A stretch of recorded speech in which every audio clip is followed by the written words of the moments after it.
Ada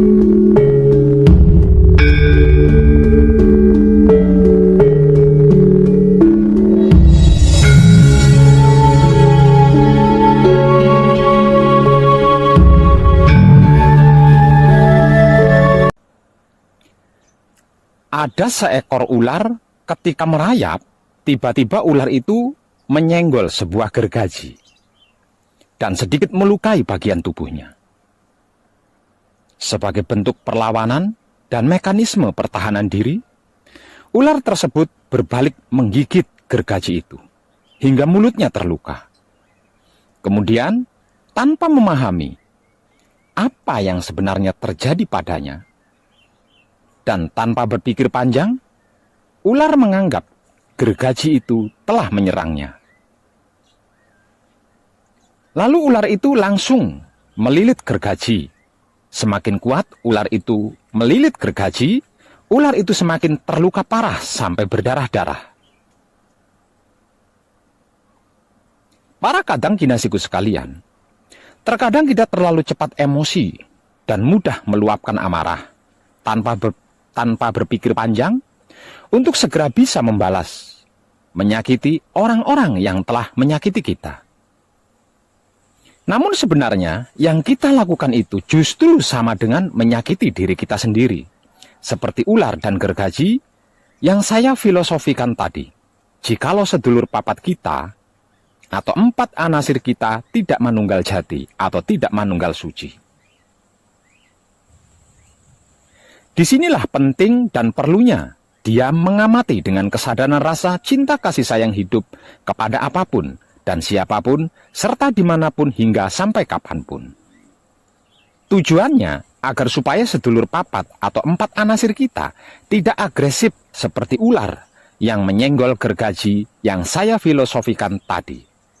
Jadi, ketika kita disakiti orang lain, diremehkan, dihina, dibuli, dibohongi, ditipu, dilecehkan, difitnah, dan lain-lain sebagainya, sebaiknya jangan terlalu cepat reaktif.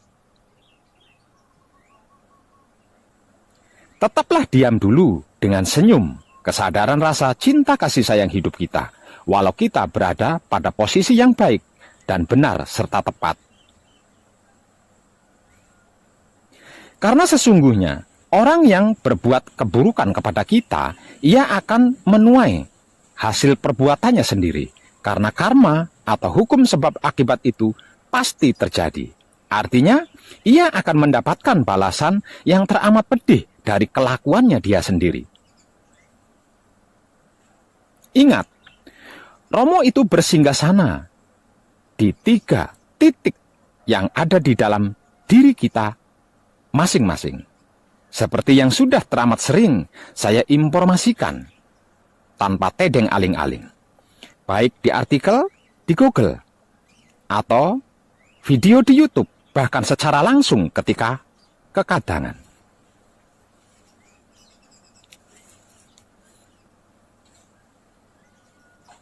Maka terus jagalah kebersihannya, jangan sampai ternoda atau terkotori, karena kalau sampai kotor ternoda, Romo tidak mau bertahta di 3 titik singgasana dalam diri kita.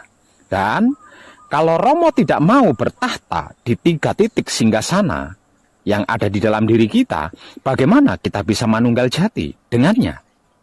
Kalau kita tidak manunggal jati dengannya, itulah masalah kehidupan dunia. Panjenengan pernah mendengar atau membaca mungkin kisah seorang guru besar sufi, tokoh ulama, berguru kepada orang gila? Kalau belum, saya beritahu kisahnya ya. Namun tolong simak baik-baik, agar supaya tidak gagal paham dan mendapat hikmah dari yang saya informasikan ini. Singkat punya Alkisah, Syekh Junaid Al-Baghdadi adalah seorang guru besar sufi terkemuka di kota Baghdad dan sekitarnya. Pada suatu waktu, beliau keluar kota Baghdad bersama dengan beberapa muridnya. Syekh Junaid Al-Baghdadi bertanya tentang Bahlul atau orang gila kepada salah seorang murid. Dan muridnya menjawab, ia adalah orang gila. Apa yang Anda butuhkan darinya? Cari dia. Aku ada perlu dengannya, kata Syekh Junaid. Murid-muridnya lalu mencari Bahlul dan bertemu dengannya di gurun. Mereka lalu mengantar Syekh Junaid al-Baghdadi kepadanya. Ketika Syekh Junaid mendekati Bahlul, beliau melihat Bahlul sedang gelisah sambil menyandarkan kepalanya di tembok. Syekh Junaid kemudian menyapa. Bahlul menjawab dan bertanya kepadanya, siapakah engkau? Aku adalah Junaid al-Baghdadi, kata Syekh Junaid. Apakah engkau Abul Qasim? Tanya Bahlul. Iya, jawab Syekh Junaid. Apakah engkau Syekh Baghdadi yang memberikan petunjuk spiritual kepada orang-orang? Tanya Bahlul lagi. Iya, jawab Syekh Junaid. Apakah engkau tahu bagaimana cara makan? Tanya Bahlul. Syekh Junaid lalu menjawab, aku mengucapkan bismillah. Aku makan yang ada di hadapanku. Aku menggigitnya sedikit, meletakkannya di sisi kanan dalam mulutku dan perlahan mengunyahnya. Aku tidak menatap suapan berikutnya. Aku mengingat Allah sambil makan. Apapun yang aku makan, aku ucapkan alhamdulillah. Aku cuci tanganku sebelum dan sesudah makan. Bahlul berdiri menyibakkan pakaiannya dan berkata, kau ingin menjadi guru spiritual di dunia, tapi kau bahkan tidak tahu bagaimana cara makan. Sambil berkata demikian, Bahlul kemudian berjalan pergi. Murid Syekh kemudian berkata, wahai Syekh, dia adalah orang gila. Syekh Junaid berkata, dia adalah orang gila yang cerdas dan bijak. Dengarkan kebenaran darinya. Bahlul mendekati sebuah bangunan yang telah ditinggalkan, lalu dia duduk. Syekh Junaid pun datang mendekatinya lagi. Bahlul kemudian bertanya, siapakah engkau?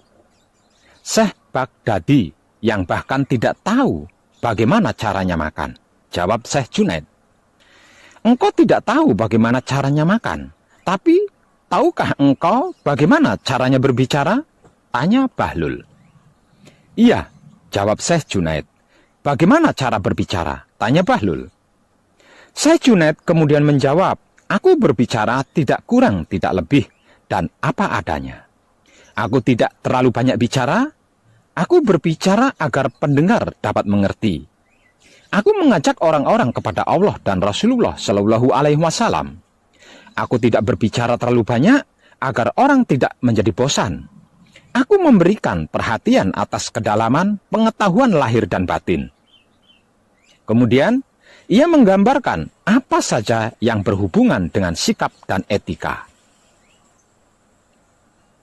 Lalu Bahlul berkata, lupakan tentang makan, karena kau pun tidak tahu bagaimana caranya berbicara yang baik dan tepat.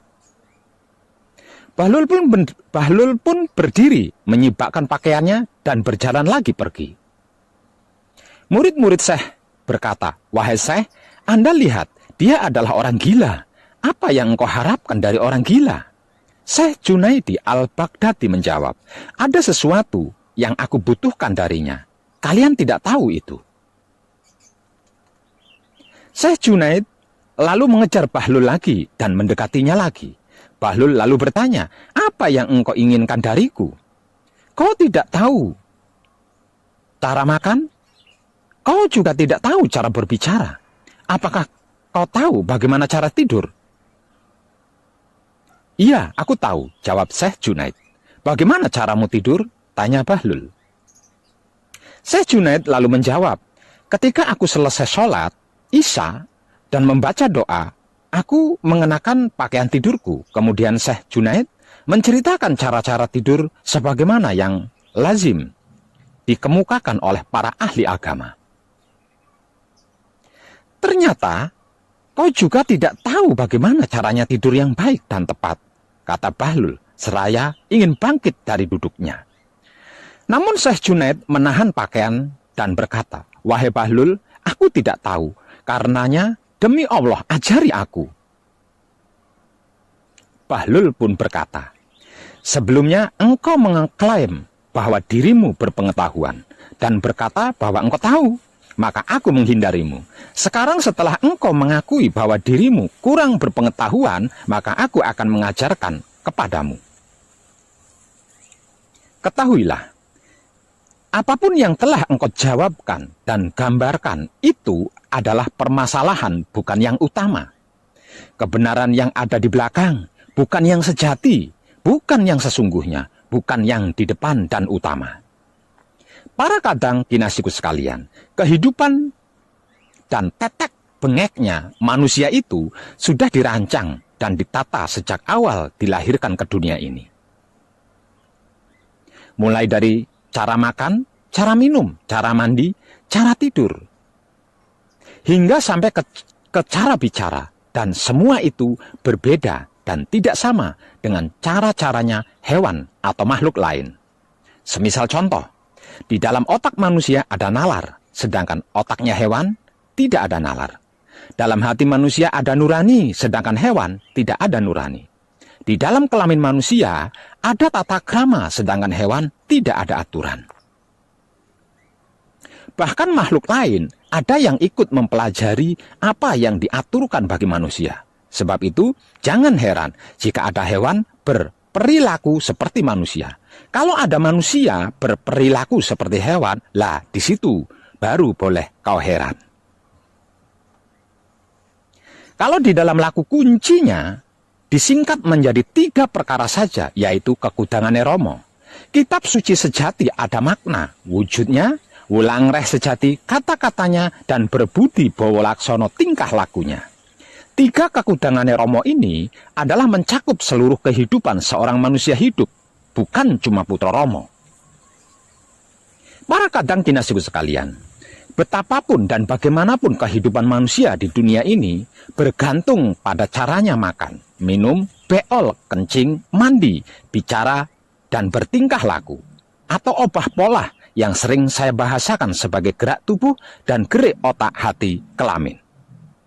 Dan akhirnya ketika manusia itu memejamkan mata tidur dan akan berawal mula lagi jika manusia itu berhasil membuka mata setelah terpejam tidur. Kalau sampai tidak bisa membuka mata lagi, ya tidak bisa bangun dari tidurnya. Kalau tidak bangun dari tidurnya, maka sudah tamatlah kehidupannya. Hukum hidup atau hukum alam semesta soal tidur ini yang menjadi awal dan akhirnya kehidupan manusia, bahkan seluruh makhluk hidup. Tentang cara makan, minum, beol, kencing, mandi, bicara, bertingkah laku atau obah pola yang sering saya bahasakan sebagai gerak tubuh dan gerak otak hati kelamin yang baik dan tepat sesuai dawuh hidup atau sabda hidup di dalam kedaulatan hukumnya sudah saya informasikan, bahkan saya ajarkan. Terutama cara tidur yang baik dan tepat yang menjadi penentu awal dan akhir kehidupan seluruh makhluk ini. Kalau belum mengerti, memahami dan mengetahui caranya makan, minum, beol, kencing, mandi, bicara, bertingkah laku, dan tidur yang baik dan tepat, seperti Syekh Junaidi Al-Baghdadi yang sudah saya informasikan tadi, nggak usah macem-macem deh. Jangan banyak tingkah itu dan ini. Pergiat saja belajarnya dengan bersungguh-sungguh. Jangan buang waktu dengan sia-sia, sibuk membuli, membenci, memfitnah, menghina, mencari-cari kesalahan orang lain, mencari-cari keburukan orang lain, mencari-cari kekurangan orang lain untuk dinilai, dihakimi, bahkan dijatuhkan hingga hancur. Ingat, hukum karma atau hukum sebab akibat itu nyata dan pasti, serta jauh lebih mengerikan dari apa yang dilakukan loh.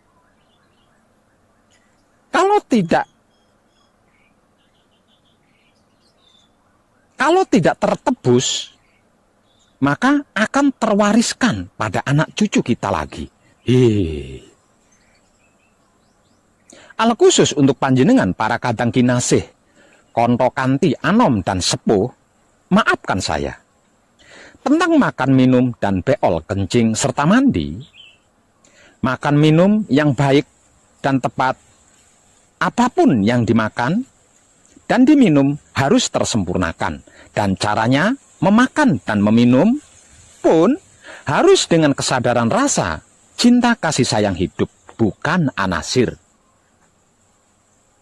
Kalau tidak, maka apapun yang dimakan dan diminum tidak akan berguna, tidak akan bermanfaat, selain hanya menjadi pemicu penyakit tubuh, juga akan menyebabkan otak, hati, dan kelaminmu hitam ternoda. Begitu juga ketika beol dan kencing serta mandi, harus melakukannya dengan kesadaran rasa cinta kasih sayang hidup, bukan 4 anasir, dan harus disempurnakan. Tentang tingkah laku dan bicara, otak, hati, dan kelamin atau pikiran, batin, dan syahwat harus bersih dari noda syirik, iri, dengki, dendam, hasut, fitnah, dan harus terbebas dari ego, pamrih, arogan. Sebelum memulai berbicara dan apapun yang dibicarakan, serta berbicara dengan siapapun, harus menyenangkan Romo. Jika tidak, apapun yang dibicarakan, bagaimanapun yang dilakukan, hanya akan menjadi karma yang akan mencelakai diri sendiri dan yang diajak berbicara atau yang mengajak bicara, dan alam semesta akan ikut menanggung dampaknya. Itulah mengapa diam sembari memperhatikan dengan kesadaran rasa cinta kasih sayang hidup adalah yang terbaik. Tentang tidur, para kadang kinasiku sekalian, kebaikan yang tepat baginya adalah otakmu, hatimu, dan kelaminmu yang terbebas dari permusuhan, kecemburuan, kebencian, dan kesungguhan laku kuncimu sebelum tidur dan sesudah tidur. Kehidupan kita bergantung pada laku tidur kita sebagai putra kekudangannya Romo, baik dan tepat apa belum. Kalau cara tidurnya hiburan Android atau TV atau komputer terlebih dulu, sampai matanya capek dulu terus baru mau tidur, atau hura-hura dulu, atau hiburan dulu, internetan, facebookan, di Android hingga tertidur sambil ngelonin Android, nanti bangun dari tidurnya juga, yang pertama kali dicerna adalah Android. Kalau tidak bisa tidur, terus bangun dari tidurnya juga tidak ganteng, tidak cantik, tidak milenium. Kalau tidak Android dulu, jangan pernah mengharap atau menginginkan yang disebut tenang, aman, nyaman, bahagia, damai, dan tentram, apalagi sempurna, karena itu tidak mungkin bisa didapatkan. Selain gelisah, resah, galau, ragu, bimbang, bahkan takut, sekalipun hafal kunci, paweling, asmo mijil singkir, dan melakukannya jika kober atau ada waktu. Tercerahkanlah panjenengan semuanya, dan salam setuhan penuh cinta kasih sayang dari dalam lubuk hati saya, Wong Edan Baku yang paling dalam. Selamat, selamat, selamat, rahayu, rahayu, rahayu, damai, damai, damai, tentram. Saya Wong Edan Baku ngaturaken sugeng rahayu lir ing sambikala amanggih yuwana. Pinayungan mring ingkang moho suci, Basuki Yuwono Teguh Rahayu Slamet. Berkah selalu untuk semuanya tanpa terkecuali, terutama para sedulur, khususnya para kadang konto dan kanti anom, serta sepuh saya yang senantiasa direstui yang dat maha suci hidup. Om Santi, Santi, Santi, Om. Wassalamualaikum warahmatullahi wabarakatuh. Terima kasih, terima kasih, terima kasih, dan salam kebajikan.